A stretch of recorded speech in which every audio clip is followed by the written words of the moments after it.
കാക്കനാട് തൃക്കാക്കരയിൽ യുവതിയെ ദുരൂഹ സാഹചര്യത്തിൽ മരിച്ച നിലയിൽ കണ്ടെത്തി. കൊലപാതകമാണെന്നാണ് പോലീസിന്റെ നിഗമനം. തമിഴ്നാട് സ്വദേശിനി ജയലക്ഷ്മിയാണ് കൊല്ലപ്പെട്ടത്. സംഭവത്തിൽ തൃക്കാക്കര അസിസ്റ്റന്റ് കമ്മീഷണറുടെ നേതൃത്വത്തിലുള്ള പോലീസ് സംഘം അന്വേഷണം ആരംഭിച്ചു. ബുധനാഴ്ച വൈകിട്ടോടെ കുട്ടികൾ കളിക്കുന്നതിനിടെയായിരുന്നു തൃക്കാക്കര റിക്കാവലിയിൽ അന്യസംസ്ഥാന തൊഴിലാളിയായ യുവതിയെ കുറ്റിക്കാട്ടിൽ മരിച്ച നിലയിൽ കണ്ടെത്തിയത്. പോലീസിൽ വിവരം അറിയിച്ചതിനെ തുടർന്നുള്ള അന്വേഷണത്തിലാണ് ദുരൂഹ സാഹചര്യത്തിൽ കണ്ട മൃതദേഹം തമിഴ്നാട് തിരുവണ്ണാമലൈ ജില്ലക്കാരിയായ ജയലക്ഷ്മിയുടേതാണ് എന്ന് തിരിച്ചറിഞ്ഞത്. മരണം കൊലപാതകമാണെന്ന് പോലീസ് സ്ഥിരീകരിച്ചു. തലയ്ക്ക് പിറകിലേറ്റ ക്ഷതവും കഴുത്തിലെ ആഴത്തിലുള്ള മുറിവുമാണ് മരണത്തിനിടയാക്കിയതെന്ന് പോലീസ് വ്യക്തമാക്കി. ഫോറൻസിക് വിദഗ്ധരെത്തി മൃതദേഹം പരിശോധിച്ചു. പ്രദേശത്ത് പിടിവലി നടന്നതിന്റെ തെളിവുകളും സംഘം ശേഖരിച്ചു. യുവതിയുടെ കൂടെ താമസിച്ചിരുന്ന തമിഴ്നാട്ടുകാരനായ വ്യക്തിയാണ് കൊലപാതകത്തിന് പിന്നിലെന്നാണ് സംശയിക്കുന്നത്. തൃക്കാക്കര അസിസ്റ്റന്റ് കമ്മീഷണർ ബിജോ അലക്സാണ്ടറുടെ നേതൃത്വത്തിലുള്ള പോലീസ് സംഘം കേസെടുത്ത് അന്വേഷണം ആരംഭിച്ചു. മൃതദേഹം പോസ്റ്റ്മോർട്ടം നടപടികൾക്ക് ശേഷം ബന്ധുക്കൾക്ക് വിട്ടുകൊടുത്തു. News bureau, Kochi. 5.5 കിലോ കഞ്ചാവുമായി 3 അംഗ സംഘം എടപ്പാളിൽ പിടിയിലായി. ബംഗളൂരുവിൽ നിന്ന് കേരളത്തിലെ കഞ്ചാവ് എത്തിച്ച് ഇടനിലക്കാർക്ക് വിൽക്കുന്ന സംഘത്തിലെ കണ്ണികളാണ് പിടിയിലായതെന്ന് പോലീസ് പറയുന്നു. തമിഴ്നാട്ടിൽ കൃഷി ചെയ്യുന്ന കഞ്ചാവിന് ബാങ്ക് അക്കൗണ്ട് വഴി പണം നൽകിയാൽ ബംഗളൂരു റെയിൽവേ സ്റ്റേഷനിൽ എത്തിച്ചു നൽകും. 2.5 കിലോ വീതം തൂക്കമുള്ള പാക്കറ്റുകൾക്ക് 12,000 രൂപയാണ് വില. ഇത് കേരളത്തിലെ ഇടനിലക്കാർക്ക് 16,000 രൂപയ്ക്ക് കൈമാറും. ഇടനിലക്കാർ ചെറുസംഘങ്ങൾക്ക് 35,000 മുതൽ 40,000 രൂപ വരെ ഈടാക്കി കഞ്ചാവ് കൈമാറും. രഹസ്യ വിവരത്തിന്റെ അടിസ്ഥാനത്തിലാണ് കഞ്ചാവ് സംഘത്തെ പോലീസ് വലയിലാക്കിയത്. എടപ്പാൾ ഭാഗത്ത് വെച്ച് എടപ്പാൾ ഹൈവേയിൽ വെച്ചിട്ട് ഞങ്ങൾ സ്ഥലമെല്ലാം ഫിക്സ് ചെയ്തു. അപ്പോൾ അതും പ്രകാരം ഇവരുടെ ഓട്ടോറിക്ഷയിൽ വരും സാധനമായിട്ടെന്ന് പറഞ്ഞിരുന്നു.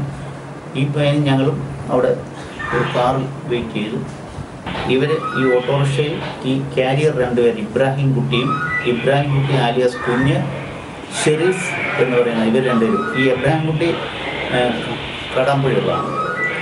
രണ്ടത്താണി സ്വദേശി ഷെരീഫ് എന്ന മാനു, കാടാമ്പുഴ സ്വദേശി ഇബ്രാഹിം കുട്ടി, കോട്ടക്കൽ കരിപ്പാലിൽ ഷെരീഫ് എന്നിവരാണ് പിടിയിലായത്.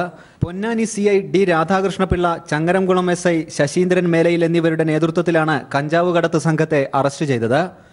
News bureau, Malappuram.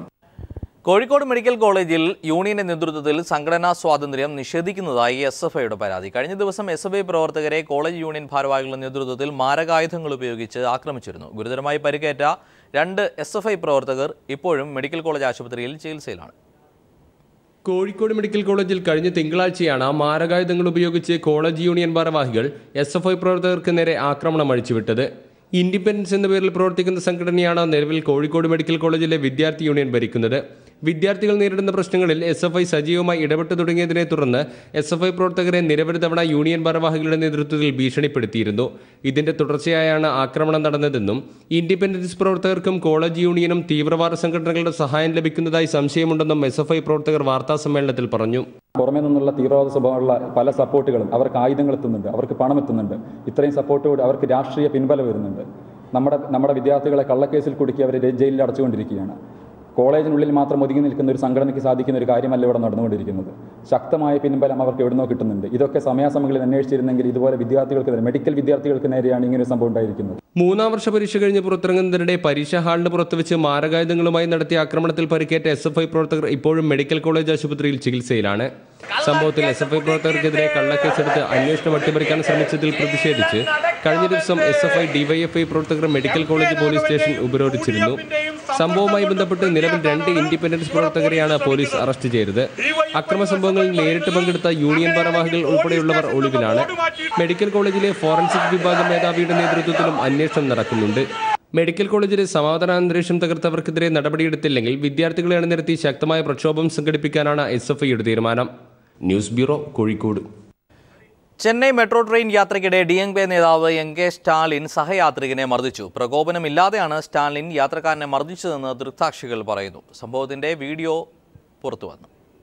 Chennai metro train യാത്രയ്ക്കിടെ DMK നേതാവ് MK സ്റ്റാലിൻ സഹയാത്രികനെ മർദ്ദിക്കുകയായിരുന്നു. പ്രകോപനമില്ലാതെയാണ് സ്റ്റാലിൻ യാത്രക്കാരനെ മർദ്ദിച്ചതെന്ന് ദൃക്സാക്ഷികൾ പറയുന്നു. മുതിർന്ന DMK നേതാക്കളുടെ സമീപത്തു നിന്ന് മാറി നിൽക്കാൻ പറഞ്ഞുകൊണ്ടാണ് സ്റ്റാലിൻ പാർട്ടി പ്രവർത്തകൻ കൂടിയായ യുവാവിന്റെ മുഖത്ത് മർദ്ദിച്ചത്. സംഭവത്തിന്റെ വീഡിയോ ദൃശ്യങ്ങൾ പുറത്തു വന്നിട്ടുണ്ട്. സ്റ്റാലിന്റെ നടപടിക്കെതിരെ തമിഴ്നാട് മുഖ്യമന്ത്രി ജയലളിത രംഗത്തെത്തി. ഒരു MLAയുടെ ഭാഗത്തു നിന്ന് ഉണ്ടാകേണ്ട സമീപനമല്ല സ്റ്റാലിന്റേതെന്നും പൊതുസ്ഥലങ്ങളിൽ എല്ലാവരും തുല്യരാണെന്നും ജയലളിത പറഞ്ഞു. മെട്രോ ട്രെയിനിൽ സ്റ്റാലിന് പ്രത്യേക പരിഗണന നൽകാൻ സാധിക്കില്ലെന്നും ജയലളിത വ്യക്തമാക്കി. അതേസമയം സ്റ്റാലിൻ യുവാവിനെ തല്ലിയിട്ടില്ലെന്നും വനിതാ യാത്രക്കാരുടെ സമീപത്തു നിന്ന് മാറി നിൽക്കാൻ ആവശ്യപ്പെടുക മാത്രമാണ് ചെയ്തതെന്നും അദ്ദേഹത്തിന്റെ ഓഫീസ് അറിയിച്ചു. തിങ്കളാഴ്ച ഉദ്ഘാടനം ചെയ്ത മെട്രോയിൽ യാത്ര ചെയ്യാൻ സ്റ്റാലിനൊപ്പം വിജയകാന്തുമുണ്ടായിരുന്നു. കോയമ്പേട്ടിൽ നിന്ന് ആലന്തൂർ വരെയുള്ള 10 കിലോമീറ്റർ പാതയുടെ ഉദ്ഘാടനമാണ് കഴിഞ്ഞ ദിവസം നടന്നത്. News desk. റോബോട്ട് മനുഷ്യനെ കൊലപ്പെടുത്തിയെന്ന് പരാതി. ജർമ്മനിയിലെ വോക്സ് വാഗണിന്റെ നിർമ്മാണ യൂണിറ്റിലാണ് കൊലപാതകം നടന്നത്. വിഷയത്തിൽ അന്വേഷണം നടക്കുന്നതിനാൽ സംഭവത്തിന്റെ വിശദാംശങ്ങൾ കമ്പനി ഇതുവരെ പുറത്തുവിട്ടിട്ടില്ല. റോബോട്ട് മനുഷ്യനെ തല്ലിക്കൊന്നു. സിനിമയുടെ കഥയാണെന്ന് കരുതിയെങ്കിൽ തെറ്റി. യഥാർത്ഥ സംഭവമാണ്. ഫ്രാങ്ക്ഫർട്ടിൽ നിന്ന് 100 കിലോമീറ്റർ വടക്ക് വോക്സ് വാഗണിന്റെ ജർമ്മനിയിലെ നിർമ്മാണ യൂണിറ്റിൽ തിങ്കളാഴ്ചയാണ് കൊലപാതകം നടന്നത്. റോബോട്ടിനെ പ്രവർത്തന സജ്ജമാക്കിക്കൊണ്ടിരിക്കെ ഫോക്സ് വാഗൺ പ്ലാന്റിലെ ജീവനക്കാരനായ യുവാവിന്റെ കഴുത്തിന് മുറുകെ പിടിച്ച റോബോട്ട് മെറ്റൽ പ്ലേറ്റിലടിച്ച് കൊലപ്പെടുത്തുകയായിരുന്നു. ഗുരുതരമായി പരിക്കേറ്റ യുവാവിനെ ആശുപത്രിയിൽ പ്രവേശിപ്പിച്ചെങ്കിലും മരണമടഞ്ഞു. യുവാവിന്റെ പേര് കമ്പനി പുറത്തുവിട്ടിട്ടില്ല. 22 വയസ്സ് പ്രായമുള്ള യുവാവാണ് കൊല്ലപ്പെട്ടതെന്ന് മാത്രമാണ് വിവരം. അസംബ്ലിംഗ് വിഭാഗത്തിലെ ജോലികൾ ചെയ്യാനാണ് റോബോട്ടിനെ നിയോഗിച്ചിരുന്നത്. സംഭവം നടക്കുമ്പോൾ കൊല്ലപ്പെട്ട യുവാവിനൊപ്പം മറ്റൊരാൾ കൂടി സംഭവസ്ഥലത്തുണ്ടായിരുന്നെങ്കിലും ഇയാൾ രക്ഷപ്പെട്ടു. വിഷയത്തിൽ അന്വേഷണം നടക്കുന്നതിനാൽ സംഭവത്തിന്റെ വിശദാംശങ്ങൾ കമ്പനി പുറത്തുവിട്ടിട്ടില്ല. News desk. വനിതാ ജഡ്ജിയെ അപമാനിച്ച ജഡ്ജിക്ക് സസ്പെൻഷൻ. ഒപ്പം താമസിക്കാനായി തന്നെ സ്വകാര്യ റിസോർട്ടിലേക്ക് ക്ഷണിച്ചെന്നാണ് വനിതാ ജഡ്ജിയുടെ പരാതി. കോൺഫറൻസിൽ പങ്കെടുക്കാൻ എത്തിയപ്പോഴാണ് അപമാനിക്കാൻ ശ്രമം നടന്നത്.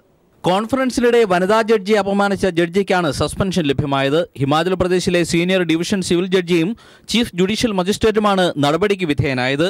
വനിതാ ജഡ്ജിയുടെ പരാതിയെ തുടർന്ന് ഹിമാചൽ പ്രദേശ് ചീഫ് ജസ്റ്റിസ് അഹമ്മദ് മിറാണ് നടപടിയെടുത്തത്. ഒപ്പം താമസിക്കാനായി തന്നെ സ്വകാര്യ റിസോർട്ടിലേക്ക് ക്ഷണിച്ചെന്നാണ് വനിതാ ജഡ്ജിയുടെ പരാതി. ജൂൺ 11 മുതൽ 13 വരെ നടന്ന കോൺഫറൻസിന് മുന്നോടിയായി മണാലിയിൽ പങ്കെടുക്കാനെത്തിയപ്പോഴാണ് അപമാനിക്കാൻ ശ്രമമുണ്ടായതെന്നാണ് വനിതാ ജഡ്ജിയുടെ പരാതി. സംഭവത്തെക്കുറിച്ച് 2 മാസത്തിനകം വിശദമായി അന്വേഷിച്ച് റിപ്പോർട്ട് നൽകണമെന്നും ജസ്റ്റിസ് നിർദ്ദേശിച്ചിട്ടുണ്ട്.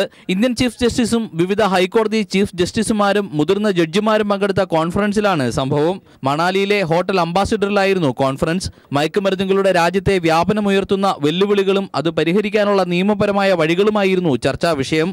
ഹിമാചൽ മുഖ്യമന്ത്രി വീർഭദ്ര സിംഗ് ഉദ്ഘാടനം ചെയ്ത കോൺഫറൻസിൽ കേന്ദ്ര ആരോഗ്യ കുടുംബക്ഷേമ മന്ത്രി ജഗത് പ്രകാശ് നദ്ദയും പങ്കെടുത്തിരുന്നു. കോൺഫറൻസിന്റെ മുന്നോടിയായി ചില ജഡ്ജിമാരോട് ജൂൺ 8 മണാലിയിൽ എത്താനും ആവശ്യപ്പെട്ടിരുന്നു. പരാതിക്കാരിയും ആരോപണ വിധേയനും ഇതുപ്രകാരം മണാലിയിൽ എത്തിയപ്പോഴാണ് സംഭവം. News desk.